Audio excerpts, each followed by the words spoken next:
کہ تیرا بچہ آگ میں تھا لیکن آگ نے اس کا بال بھی پیکا تک نہ کیا،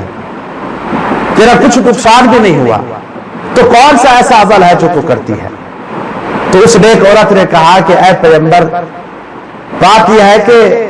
مجھے جہاں تک معلوم ہوتا ہے کہ میرا جو زیادہ پسندیدہ اور نیک عمل ہے وہ ہے باوضو رہنا، کہ میں جب بھی میرا وضو ٹوٹتا ہے تو میں فوراً وضو کر لیتی ہوں اور ہمیشہ باوضو رہنے کی کوشش کرتی ہوں۔ تو یہی اس کی برکت ہے کہ اللہ پاک نے مجھے اس بڑے نقصان سے بچایا، مجھے اس بڑے حادثے سے بچایا۔ اور دوسری بات اس نے یہ بھی کہی کہ میں اللہ سے جو بھی اپنی حاجت کا سوال کرتی ہوں تو اللہ پاک میری حاجت کو پورا کر دیتے ہیں۔ تو یہ ہے باوضو رہنے کی برکت کہ اللہ پاک کی طرف سے رحمت کا نزول ہوتا ہے اور انسان جو ہے وہ مصائب سے، مشکلات سے اس کو نجات ملتی ہے۔ کتاب طبقات میں لکھا ہے کہ اللہ پاک نے حضرت موسیٰ علیہ السلام کی طرف وحی بھیجی اور فرمایا کہ اے موسیٰ، تو ہمیشہ باوضو رہا کر، اگر تو بے وضو ہوتا ہے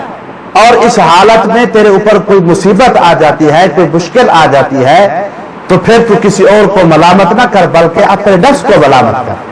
کہ تو بے وضو تھا، اس بے وضو کی وجہ سے تیرے اوپر یہ مصیبت آئی ہے۔ جناب رسالت مآب صلی اللہ علیہ وآلہ وسلم نے حضرت انس رضی اللہ تعالیٰ عنہ کو ارشاد فرمایا کہ اے انس، تجھ سے ہو سکے تو تو ہمیشہ باوضو رہا کر، تجھ سے ہو سکے تو باوضو رہا کر۔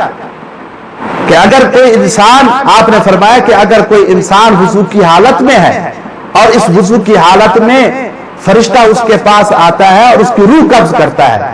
اگر وہ باوضو ہے تو باوضو ہونے کی حالت میں اس کی روح قبض کرتا ہے تو آپ علیہ السلام نے فرمایا کہ ایسے بندے کو شہید کا قرب ملتا ہے، شہید کا درجہ ملتا ہے۔ تو کتنا بڑا فائدہ ہے۔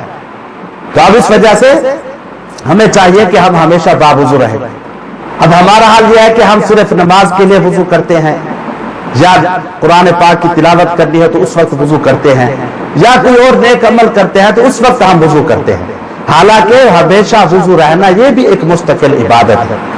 اور پھر اس کے ساتھ ساتھ جب بندہ وضو کی حالت میں رہتا ہے تو پھر اللہ پاک کی رحمت بھی اس کو شامل حال ہوتی ہے اور وہ بندہ مصائب سے بھی نجات پاتا ہے، اور اسی طرح جسمانی بیماریوں سے بھی اس کو نجات ملتی ہے، اور اس کا جو ایمان ہے، جو نور ہے، جو ایمان ہے، یہ نور ایمان سے منور اور روشن رہتا ہے۔ تو اس وجہ سے ہمیشہ باوضو رہنے کی کوشش کرنی چاہیے، اور جب بھی وضو ٹوٹے تو آپ فوراً وضو کر لیں۔ اگرچہ اس کے اندر مشقت ہے، لیکن اگر آپ جب پابندی سے اس پر عمل کریں گے، میں یقین سے کہتا ہوں کہ آپ خود اس کی برکات کو محسوس کریں گے۔ میں ایک کتاب کے اندر مطالعہ کر رہا تھا تو ایک بزرگ کا واقعہ تھا کہ ایک رات میں ان کی کوئی طبیعت خراب تھی، پیٹ کا مسئلہ تھا، تو وہ عبادت کے لیے کھڑے ہوئے، تو اب ایک رات کے اندر ان کو 70 مرتبہ وضو کرنا پڑا، یعنی ان کا وضو ٹوٹ جاتا پھر جا کر وہ وضو کرتے، پھر وضو ٹوٹ جاتا پھر جا کر وضو کرتے، یعنی 70 مرتبہ انہوں نے ایک رات کے اندر وضو کیا۔ جب آپ دیکھیں کیا ہم دن میں 70 مرتبہ وضو کرتے ہیں،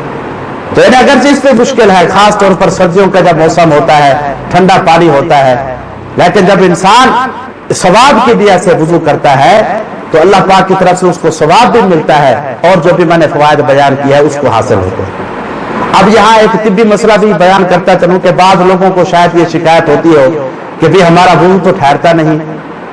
تو ہمارے لیے وضو کا بڑا مسئلہ ہے۔ تو حکماء نے لکھا ہے کہ وضو نہ ٹھہرنے کی 3 وجوہات ہیں۔ پہلی وجہ تو یہ ہے کہ انسان ہر وقت کھاتا پیتا رہتا ہے، جب دیکھو کھاتا پیتا ہے، اور پھر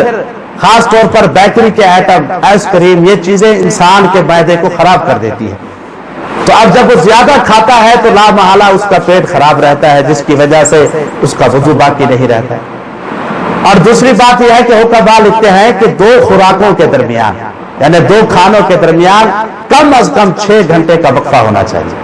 کہ جب آپ 6 گھنٹے کے وقفے سے کھانا کھائیں گے تو اس طرح آپ کے معدے پر بوجھ نہیں پڑے گا اور آپ کا جو وضو کا معاملہ ہے وہ آسان رہے گا۔ اور تیسرا حکماء لکھتے ہیں کہ مرغن غذائیں کم استعمال کی جائیں، کہ اس کی وجہ سے بھی انسان کا وضو باقی نہیں رہتا۔ تو بہرحال جتنا ہو سکے ہر انسان کو چاہیے کہ وہ باوضو رہے۔ لازمی نہیں ہے کہ عبادت کے وقت آپ وضو کریں، نماز کے وقت آپ وضو کریں، قرآن کی تلاوت کے لیے آپ وضو کریں، بلکہ آپ کوشش کریں کہ جب بھی آپ کا وضو ہو آپ جو ہے وہ فوراً وضو کر لیں، تو انشاءاللہ اس کی بہت سے برکات ہوں گی جو آپ کو ملیں گی، جسمانی طور پر بھی اور روحانی طور پر بھی۔ اللہ مجھے اور آپ کو اس بات پر عمل کرنے کی توفیق نصیب فرمائے۔ وما علینا الا البلاغ المبین۔